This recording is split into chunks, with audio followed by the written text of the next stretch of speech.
Hello, everybody. It's Brenda.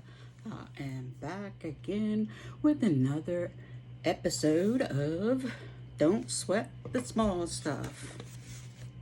We're on chapter 12. Let others be right most of the time. One of the most important questions you can ever ask yourself is, do I want to be right or do I want to be happy? Many times the two are manually exclusive.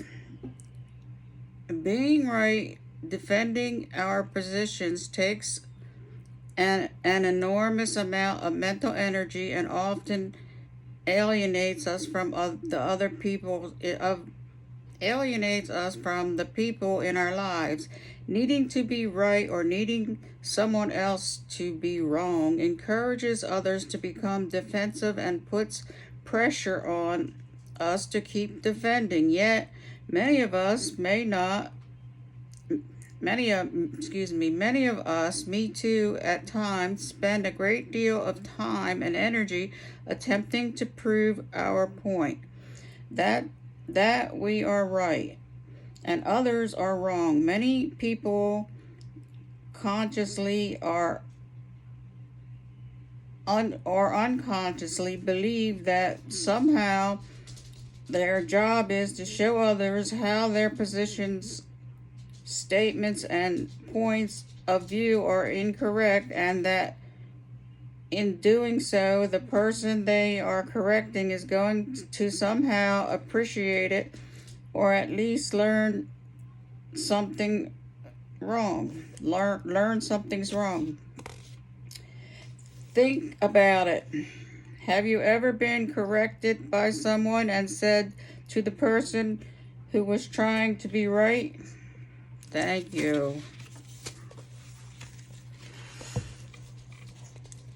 so much for showing me that I am wrong and you are right. Now I see it.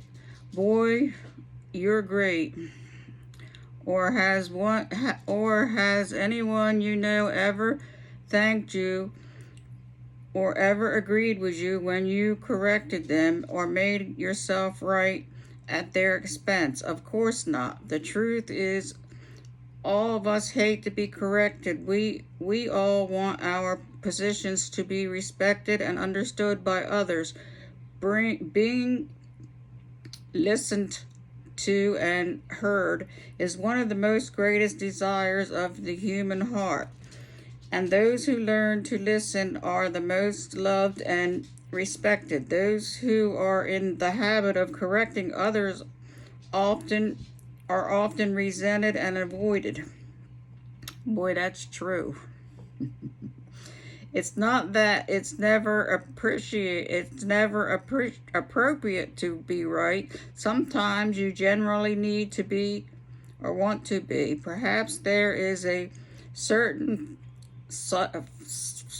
psychological positions that you don't want to budge on, such as when you hear a racist comment. Here it's important to speak your mind. Usually, however, it's just your ego creeping in and running over an otherwise peaceful encounter of habit of wanting or needing to be right. A wonderful heartfelt strategy for becoming more peaceful and loving is to practice allowing others the joy of being right. Give them the glory. Stop correcting as had as they may be to change this habit. It's worth any effort and practice it takes when someone says, "I really feel it's important," to rather than jumping in and saying, "No, it's more important to," or any other of the hundreds of other forms of the conversational editing. Simply let it go. Allow their statement to stand. The people in your life will become less defensive and more loving. They will appreciate you more than you could ever have dreamed possible, even if they don't exactly know why.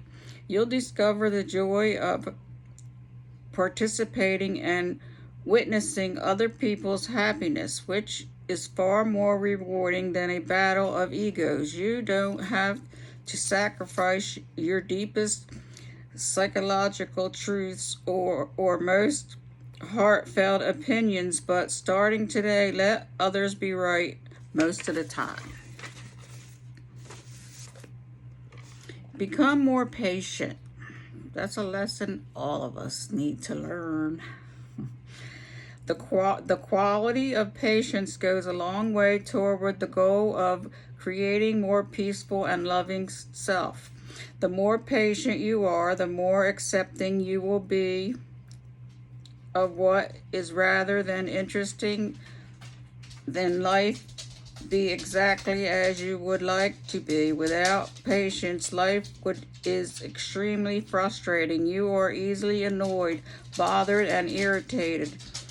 Patience adds a dimension of ease and acceptance to your life. It's essential for inner peace. Becoming more patient involves opening your heart to the present moment, even if you don't like it. If you are stuck in a traffic jam, late for an appointment, opening to the moment would mean catching yourself building a mental snowball before you're thinking about you got out of hand, and generally reminding yourself to relax. It might also be a good time to breathe, as well as an opportunity to remind yourself that the biggest shame of things being late is the small stuff. Patience also involves seeing the inconsiderence in others. My wife, Chris, and I have 2 young children, ages 4 and 7.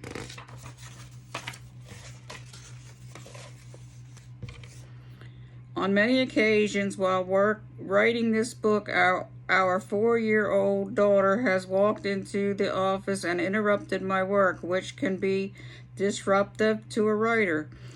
What I have learned to do most of the time is to see the innocence in her behavior rather than focus on the potential implications of her interruption. I won't get my work done. I'll lose my train of thought. This was my only opportunity to write today, and so forth. I remind myself why she is coming in, because she loves me, not because she is corresponding to ruin my work. When I remember to see the innocence, I immediately bring forth a feeling of patience, and my attention is brought back to the moment. Any irritation that may have been building is eliminated, and I'm reminded once again of how fortunate I am to have such beautiful children. I have found that if you look deeply enough, you can almost and always see the innocence in other people, as well as in potentially frustrating situations. When you do, you will become a more patient and peaceful person. And in some strange way, you begin to enjoy many of the moments that used to frustrate you. Create patience periods. Patience is a quality of the heart that can be greatly enhanced with deliberate practice. An effective way that I have found to deepen my own patience is to create actual patience periods of time when I set up my mind to patience, the art of patience. Life itself becomes a classroom, and the curriculum is patience. You can start with a little 5-minute and build up yourself capacity for patience over time. Start by saying to yourself, okay, this is the next okay, for the next 5 minutes, I won't allow myself to be bothered by anything. I'll be patient. What you'll discover is truly amazing. Your irritation to be patient, especially if you know it's only for a short while, immediately strengthens your capacity for patience. Patience is one of the special qualities where success feeds on itself. Once you reach little milestones, 5 minutes of successful patience, you will begin to see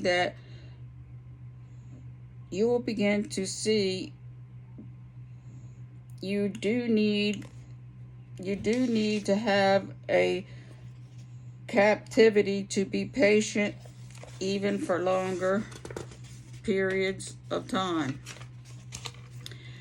Over time, you may even become a patient person. Since I have young children at home, I have many possibilities to be patient. The art of patience, for example, on a day when both girls are firing questions at me, I'm trying to make important phone calls, I'll say to myself, now it's a great time to be patient. For the next half hour, I'm going to be patient as possible. See, I've worked hard and I'm up to 30 minutes. All kidding aside, it really works. And it has worked in our family as I keep my cool and don't allow myself to be annoyed or upset. I can calmly yet firmly direct my children's behavior far more efficiently than when I get crazy. The simple act of gathering my mind towards patience allows me to remain in the present moment far more than I would if I was upset, thinking about all the times that this has happened before and feeling like a martyr. What's more, my patient feelings are often courageous. They rub off on the kids, who then decide on their own that it's no fun to bother Dad. Being patient allows me to keep my perspective. I can remember even the midst of a difficult situation. That's what before my present challenge isn't life or death, but simply a matter of obstacles that must be dealt with. Without patience, the same scenario can become a major emergency, complete with yelling, frustration, hard feelings, and high blood pressure. It's really not worth all that. Whether you're needing to deal with children, your boss, or a difficult person or situation, if you don't want to sweat the small stuff, improving your patience level is a great way to start. So there you go. Learn patience. That is my reading for today. Thank you all for listening. Till next time, bye.